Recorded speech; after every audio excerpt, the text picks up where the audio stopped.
오늘 전국이 대체로 맑은 가운데 오후부터 저녁 사이 곳곳에 소나기가 내리겠습니다.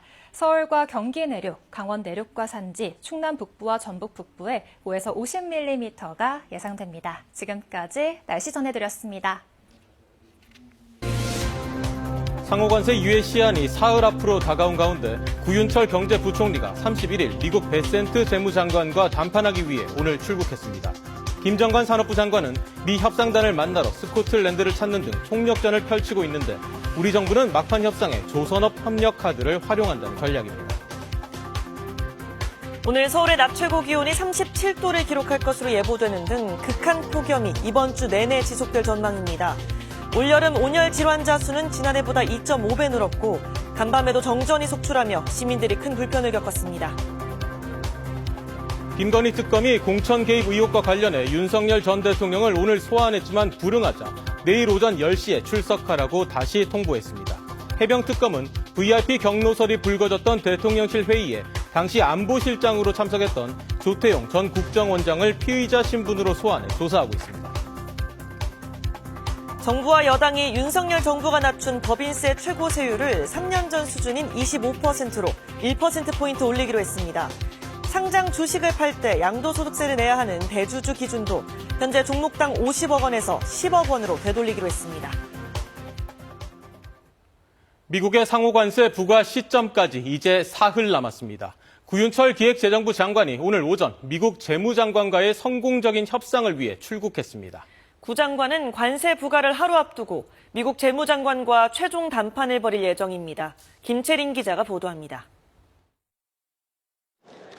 지난 24일 미국 측의 갑작스런 2+2 회의 취소 통보로 출국 직전 미국행이 무산됐던 구윤철 기획재정부 장관. 오늘 스콧 베센트 미국 재무장관과의 면담을 위해 미국으로 출국했습니다. 국익을 중심으로 한미 간에 서로 상생할 수 있는 그런 협상안이 마련되도록 최선의 노력을 다하겠다는 말씀을 드리겠습니다. 구 장관은 미국의 상호관세 부과 하루 전인 오는 31일 미국 워싱턴 DC에서 베센트 장관과 통상협상에 나설 예정입니다. 조현 외교부 장관도 같은 날 미국에서 한미 외교장관 회담을 갖습니다. 협상 막바지에 고위급 관료들이 모두 미국에서 총력전을 벌이는 모양새입니다. 미국 워싱턴 DC와 뉴욕에서 러트닝 미 상무장관과 협상했던 김정관 산업통상자원부 장관과 여한구 산업부 통상교섭 본부장은 주말 사이 러트닉 장관이 출장 간 스코틀랜드에도 찾아가 협상을 이어갔습니다. 러트닉 장관은 언론 인터뷰에서 한국인들이 나와 그리어 미 무역대표부 대표를 만나러 스코틀랜드로 왔다며 그들이 얼마나 진정으로 협상 타결을 원하는지 생각해보라고 말했습니다. 김동관 한화그룹 부회장도 미국을 방문해 협상을 지원하고 있습니다. 한국 정부가 조선업 협력을 앞세워 미국과의 협상 타결을 추진 중인 가운데 정부가 제안한 조선업 협력 프로젝트를 미국 측에 설명하기 위한 걸로 전해졌습니다. KBS 뉴스 김채린입니다. 국세청이 주가 조작 일당에 대한 강도 높은 세무조사에 착수했습니다. 허위 공시, 시세 조종 등 단골 주가 조작 수법을 동원한 경영진이나 기업 사냥꾼 등이 주요 대상입니다. 이승훈 기자가 보도합니다. 국세청에 적발된 모 법인, 중소자동차 부품 기업을 인수한 뒤 새로운 사업을 추진할 것처럼 홍보했지만 실제 노린 건 따로 있었습니다. 신사업에 대한 기대로 인수 대상 회사의 주가가 3배 이상 오르자 사들인 주식을 모두 팔아치운 겁니다. 이런 사실이 알려지면서 주가는 다시 폭락했고 결국 애꿎은 주주들만 큰 피해를 입었습니다. 게다가 해당 법인의 사주는 이 과정에서 거둔 수십억 원의 시세 차익에 대한 세금 신고도 하지 않았습니다. 기업 사냥꾼으로 불리는 A씨는 사채 자금으로 한 상장 기업을 인수한 뒤 급여나 용역비 등을 허위 지급하는 수법으로 수십억 원의 기업 자금을 빼돌린 정황이 드러났습니다. 이익이 급감한 해당 기업은 주가가 절반가량 폭락했습니다. 경영권 승계를 위해 사주 자녀 회사의 주식 가치를 터무니없이 부풀린 뒤 이를 맞교환해 소액주주들의 막대한 피해로 이어지게 한 기업도 적발됐습니다. 이러한 주식시장에서의 불공정 행위들로 인해 국내외 투자자들은 한국 주식시장을 외면하였고 국내 기업을 저평가하는 코리아 디스카운트 현상도 심화되어 국세청은 이런 불법 행위로 다수의 주식 투자자들에게 손해를 끼치고 세금마저 제대로 내지 않은 기업 27곳과 관련자들을 선별해 강도 높은 세무조사에 들어갔습니다. 국세청은 이번 조사에서 확인된 위법 행위를 모든 투자자가 알 수 있게끔 공시하는 방안도 검토하고 있습니다. KBS 뉴스 이승훈입니다. 미국 뉴욕시 맨해튼 중심의 한 고층 건물에서 20대 남성이 총기를 난사해 최소 5명이 숨졌습니다. 뉴욕시 경찰국은 현지 시각 28일 오후 6시 반쯤 맨해튼 파크에비뉴의 한 건물에서 소총을 든 남성이 총기를 난사해 경찰관 1명과 민간인 4명 등 현재까지 최소 5명이 숨졌다고 밝혔습니다. 용의자는 라스베이거스 출신 27살 남성으로 총격 직후 도주했지만 건물 내부에서 숨진 채 발견됐습니다.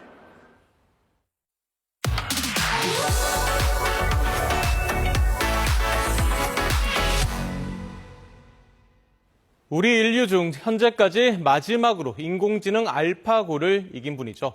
바둑기사 이세돌 국수가 과거 알파고를 이긴 한 수가 사실은 꼼수였다고 고백해서 화제입니다. 인공지능과 관련해선 최근 이로 인한 실직자도 발생했죠. 인공지능의 현재와 미래 박대기 기자와 알아봅니다. 박 기자, 9년 전이죠. 알파고를 이긴 이세돌 구단, 당시 큰 화제였잖아요. 네, 그렇습니다. 알파고의 내리 3판을 진 다음에 4번째 대국에서 이 비장의 한 수를 이세돌 국수가 다시 던졌는데요. 당시 9신수를 통해서 한번 보시겠습니다. 이세돌 구단은 100에 78번째 수로 생사를 건 운명의 한 수를 던집니다. 결과적으로 이 수가 신의 한 수였습니다. 예, 신의 한 수. 이세돌 국수의 이 수 뒤에 알파고는 마치 강펀치를 맞은 권투 선수처럼 이상한 수를 연달아 던지더니 결국은 항복을 선언했습니다. 정상급 바둑 인공지능을 인간이 마지막으로 이긴 대국이었습니다. 그런데 사실은 이 수가 꼼수였다고 이세돌 구단이 밝혔다면서요. 네, 그렇습니다. 최근 개그맨 김대희 씨 유튜브에 출연해서 밝힌 내용인데요. 직접 한번 들어보시겠습니다. 정상적으로 못 이기겠는 거예요. 그러니까 오직 버그를 일으키려고 인간과의 대국에서 절대 안 둘 수를 두죠. 인간과의 대국이어서 뭐 꼼수라고 하죠, 꼼수. 굉장히 두면 안 되는 수인데. 예, 꼼수라고 말했지만 인공지능의 약점을 철저하게 계산하고 오류를 노린 수라는 뜻입니다. 예, 다만 그게 전통적인 바둑이었다면 안 뒀을 수란 말이죠. 이 국수는 총 5판이었던 당시 승부에 매 판마다 전략을 미리 세웠다고 하는데요.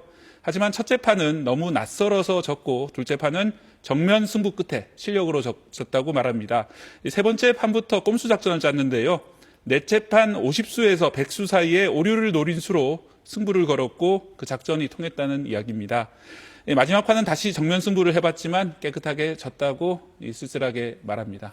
그렇군요. 이세돌 국수가 그런데 이 승부 이후에 젊은 나이에 은퇴를 하게 되잖아요. 그러면 그게 인공지능 때문이었던 건가요? 네, 이번에 또 그렇다고 토로를 했는데요. 이 국수는 원래 바둑을 예술이라고 생각했고 그렇게 배웠다고 말합니다. 이 바둑은 아무것도 없는 텅 빈 공간에 이 돌로 메우는 추상적인 어떤 전략 게임이라고 저기를 내린 건데요. 특히 이 국수는 프로 기사라면 새로운 수를 찾아내서 사람들에게 제시하는 것이 소명이다 이렇게 생각을 했다고 합니다. 하지만 지금은 인공지능이 가장 고수이기 때문에 인간이 새로운 수, 새로운 길을 제시할 수 없게 된 겁니다. 이 국수는 기사로서 나의 필요성이 사라져서 결국은 은퇴를 하게 된 거다 이렇게 설명을 했습니다.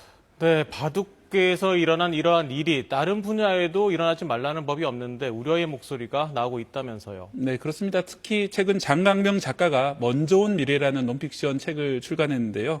인공지능 이후에 달라진 바둑계와 프로 기사들의 생각을 정리한 책입니다.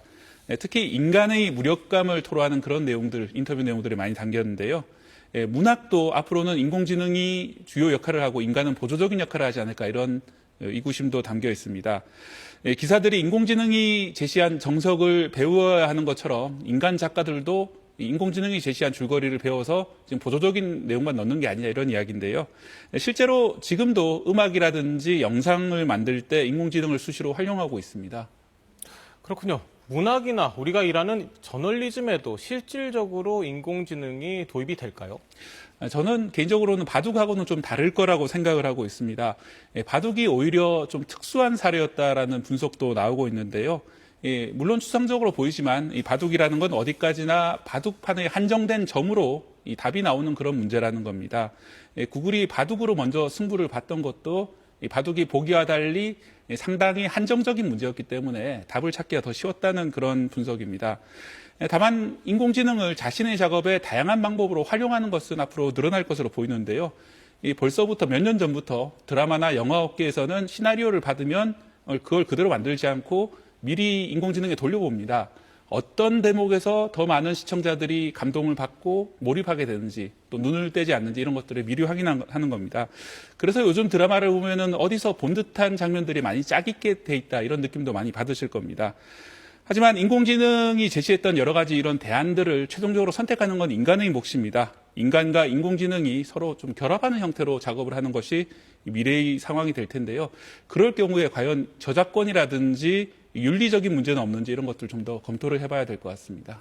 그리고 현 시점에서 미국에선 인공지능으로 인한 해고 사례도 나오고 있다면서요. 네, 그렇습니다. 마이크로소프트였죠. 벌써 5월 달에 6천 명을 해고했는데 이번 달 초에 9천 명을 추가로 해고해서 15,000명이 해고됐습니다. 이 중에는 개발자도 많이 포함이 돼 있고 중간 관리자 또 영업직들도 포함되어 있다고 하는데요. 전에는 전에는 여러 사람이 하던 것을 지금은 인공지능의 도움을 받아가지고 한 사람이 다 할 수 있게 된 겁니다. 우리도 이런 인력 감축의 시대에 좀 대응이 필요해 보입니다. 알겠습니다. 오늘은 여기까지 듣겠습니다. 박대기 기자였습니다. 감사합니다.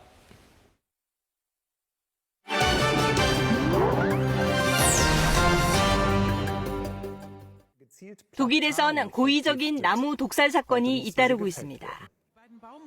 프랑크푸르트 도심의 메리안 광장. 언제 쓰러질지 몰라 위험하다는 판단에 따라 오래된 플라타너스 두 그루를 제거하고 있습니다.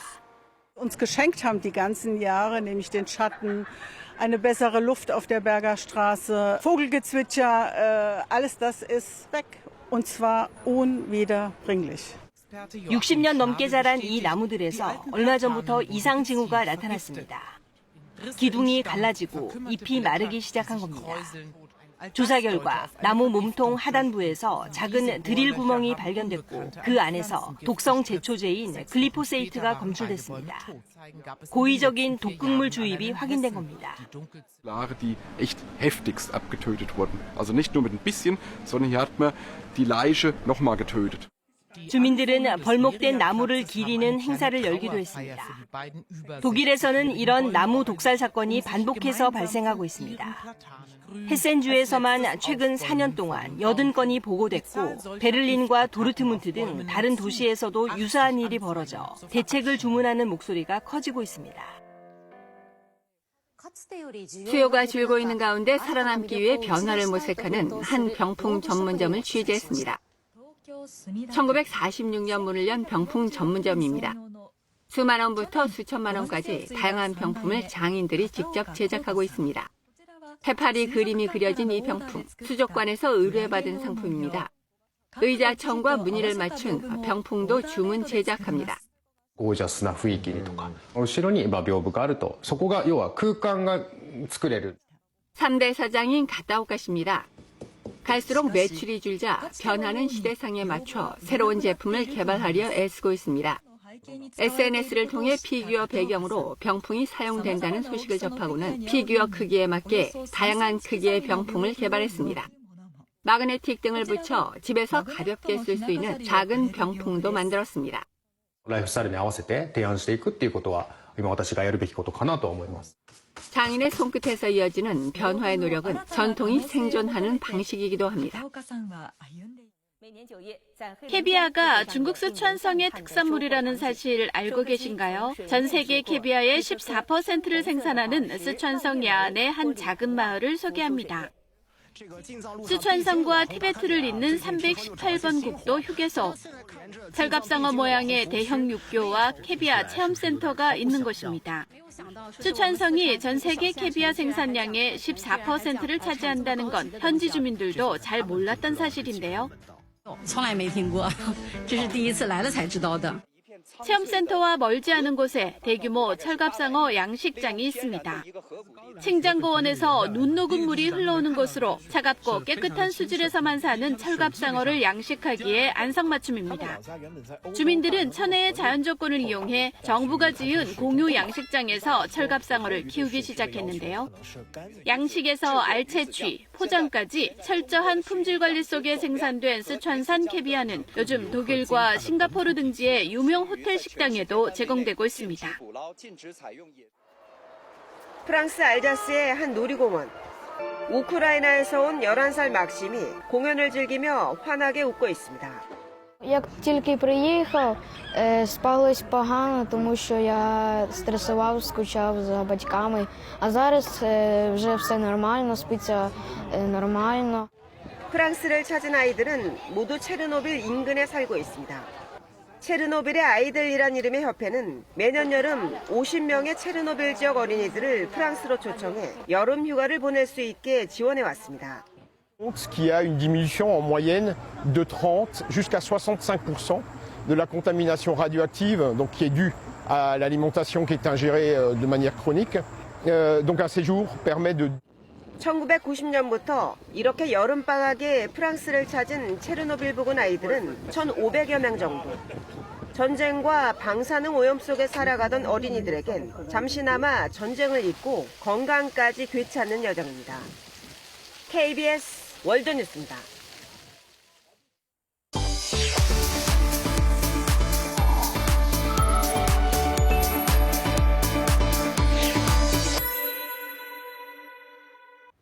생활 뉴스입니다. 요즘 같은 불변 더위에 에어컨 없이 실내에서 선풍기만 쓰시는 분들도 있을 텐데요. 35도를 넘는 온도에선 선풍기 바람이 체온을 낮추기는커녕 탈수를 일으킬 수 있다고 전문가들은 경고합니다. 선풍기 사용 시 주의할 점 박광식 기자가 보도합니다. 폭염을 피하려고 선풍기를 사용하는 시민들. 요즘 같은 찜통 더위엔 별로 신통치 않습니다. 요즘에 날씨가 워낙 더우니까 이렇게 손선풍기를 쐬도 이렇게 별로 더위가 식는 것 같지는 않고 물을 많이 마시게 되는 것 같기는 해요. 특히 실내에서 에어컨 없이 선풍기만 사용하는 경우엔 더 위험할 수 있습니다. 바깥 공기가 더우니까 방문을 닫고 어쩔 수 없는 사정으로 방문을 닫고 선풍기를 트시면 질식사의 가능성이 있고. 주변 온도가 체온보다 높으면 선풍기는 오히려 독이 될 수 있습니다. 각국의 정부 지침을 보면 미국 환경보호청은 35도 이상에서 선풍기를 사용하지 말라고 권고하고 있습니다. 영국과 캐나다도 같은 기준을 제시하고 있습니다. 기온이 너무 높으면 선풍기를 틀어도 땀으로 수분만 빠져나가고 체온을 떨어뜨릴 수 없기 때문입니다. 뜨거운 바람이 선풍기를 통해서 우리 몸에 더 축적되게 됩니다. 기온이 낮아지지 않고 땀 배출만 하게 되면 탈수 증상이 더 가속화될 수 있습니다. 세계보건기구는 에어컨과 선풍기를 함께 사용할 것을 권장합니다. 체감 온도가 4도 낮아지는 데다 전기요금도 최대 70%까지 절약되기 때문입니다. 전문가들은 폭염 속 실내에 선풍기만 있다면 에어컨이 있는 공공장소 또는 무더위 쉼터를 찾아가거나 샤워를 해서 열을 식히라고 조언합니다. KBS 뉴스 박광식입니다. 국내 연극 무대에 인물 성별과 관계없이 배우를 캐스팅하는 젠더 밴딩 시스템을 도입해 화제입니다. 세계 최초의 시도라는데 어떤 느낌일까요? 김상엽 기자가 연극 무대로 안내합니다. 항우울제 임상실험에 참여한 코니와 트리스탄. 근데 네 애기는 이런 것도 안 닮아. 아니 난 그냥 내가 하고 싶은 대로 해. 같은 인물이지만 성별이 바뀌면 사랑에 대한 표현법도 사뭇 달라집니다. 그전에 그 사람이 썼던 사랑에는 무슨 의미였을까 싶더라고. 그런 사람을 못 받아본 사람도 있어. 성별과 관계없이 같은 역할을 소화하는 세계 최초의 젠더 밴딩 캐스팅입니다. 실험을 감독하는 박사 2명과 실험 참가자 2명 모두 이 방식으로 배우들이 정해졌습니다. 그러니까 사람이 달라서 다르게 표현할 수도 있겠지만 우리나라에서 남성으로 살아와서 여성으로 살아와서 하는 어떤 종류의 표현들도 있을 수 있다고 생각하거든요. 그런 지점들이 되게 재미있고 매력적이었어요. 날 테스트했다고. 자, 지금 어떤 감정을 느낄 줄 알아. 그래도 이 자리에 당신이 필요해. 당신 좋은 의사니까. 원작의 고정된 성별이 가졌던 한계에서 벗어나 인간 본연을 탐구하겠다는 의도를 담았습니다. 때로는 보기 싫어서 피하기도 하고 봤는데 못 본 척 하기도 하잖아요. 근데 저의 연극은 정말 다들 뭔가 신발 벗고 들어와서 그런 느낌이에요. 다 편안한 마음으로. 모두 4개의 배역을 성별에 상관없이 12명의 배우가 공연하는 이 연극은 다음 달 31일까지 무대에 오릅니다. KBS 뉴스 김상엽입니다. 1966년에 만들어져 안전 문제가 제기되온 서울 서소문 고가차도가 다음 달 철거를 시작합니다. 서울시는 오늘 서소문 고가차도가 시설물 정밀안전 진단 결과 D등급을 받아 철거가 시급하다며 다음 달 17일부터 단계적으로 차로를 축소해 고가차도를 폐쇄한다고 밝혔습니다. 9월 21일부터는 전면 통제 후 본격적인 공사에 들어갈 계획입니다. 고가차도 철거로 인근 도로 차로가 축소 운영되고 현재 서소문로를 통과하는 버스 노선 중 일부 노선도 다음 달 17일 0시부터 우회 운행할 예정입니다. 지금까지 생활뉴스였습니다. 버스 정류장에서 갑자기 쓰러진 남성을 버스기사가 심폐소생술로 살려냈습니다. 이 버스기사 7년 전에도 한 승객의 생명을 구한 사실이 KBS 취재 결과 확인됐습니다. 김우준 기자가 보도합니다. 늦은 밤 버스 정류장에 한 남성이 쓰러져 있습니다. 시민들이 우왕좌왕하던 사이 시내버스에서 28년차 버스기사 정영준 씨가 뛰어나갑니다. 긴박한 상황, 쓰러진 남성을 잡고 심폐소생술을 실시합니다. 호흡도 없고 의식도 없고 맥박도 없으신 분이 계셔가지고 그래서 119 신고를 하고 그다음에 바로 심폐소생술에 들어갔죠. 4분 가까이 이어진 심폐소생술에 중단됐던 호흡이 돌아왔습니다. 이 남성은 정 씨 덕분에 병원으로 옮겨져 생명을 지킬 수 있었습니다. 할아버지 쓰러짐, 이대 거품 그렇게 들어왔어요. 병원에 이송됐고 정 씨는 이곳 정류장에서 응급조치를 마친 뒤 버스로 돌아가 승객들에게 양해를 구하고 곧바로 운전대를 바로 잡았습니다. 이 모습을 지켜본 버스 승객은 정 씨에게 과자를 건네며 감사의 마음을 전했습니다. 서울시 버스 운송사업조합 홈페이지에도 다른 승객의 칭찬 게시글이 올라왔습니다. 정 씨는 2018년에도 버스에서 쓰러진 승객을 심폐소생술로 살린 경험이 있었습니다. 매년 4시간씩 진행되는 응급조치 교육 덕분이었습니다. 교육을 지속적으로 받다 보니까 심폐소생술이 몸에서 자동적으로 반응을 해가지고 그냥 자연스럽게 된 것 같습니다. 심정지 환자를 살릴 수 있는 골든타임은 4분. 베테랑 버스기사의 침착한 판단이 7년 만에 또 소중한 생명을 살렸습니다. KBS 뉴스 김우준입니다. 제주항공 여객기 참사 유가족을 지원하는 포털 사이트가 운영됩니다. 국토교통부는 제주항공 여객기 참사 피해 지원을 위한 피해 지원 포털을 내일부터 시범 운영합니다. 관련 특별법에 따라 운영되는 피해 지원 포털에서는 생활지원금과 의료, 심리치료 지원 등 관계 부처별 지원 사항에 대한 주요 내용을 안내합니다. 또 피해자 지원단과 민간 전문가 자문단의 주요 내용과 역할 등을 안내하고 자문단에 대한 온라인 질의 서비스를 제공합니다. 경기도 광역버스 일부 노선에 시행 중인 좌석 예약제가 확대 운행됩니다. 국토교통부 대도시권 광역교통위원회는 다음 달 11일부터 수도권 광역버스에서 시행 중인 좌석 예약제가 68개 노선 하루 170회로 확대된다고 오늘 밝혔습니다. 광역버스 좌석 예약제는 모바일 앱을 통해 시간과 정류소를 지정해 미리 좌석을 예약하면 정해진 시간에 대기 없이 탑승할 수 있게 하는 서비스입니다. 유럽연합이 미국이 매기는 유럽산 자동차 관세율을 15%까지 낮추는 대가로 유럽으로 들어오는 미국산 자동차 관세는 2.5%로 인하하기로 했습니다. 더 나아가 사실상 전면 개방 가능성까지 언급됐는데 회원국 간 희비가 엇갈리고 있습니다. 파리 안다영 특파원의 보도입니다.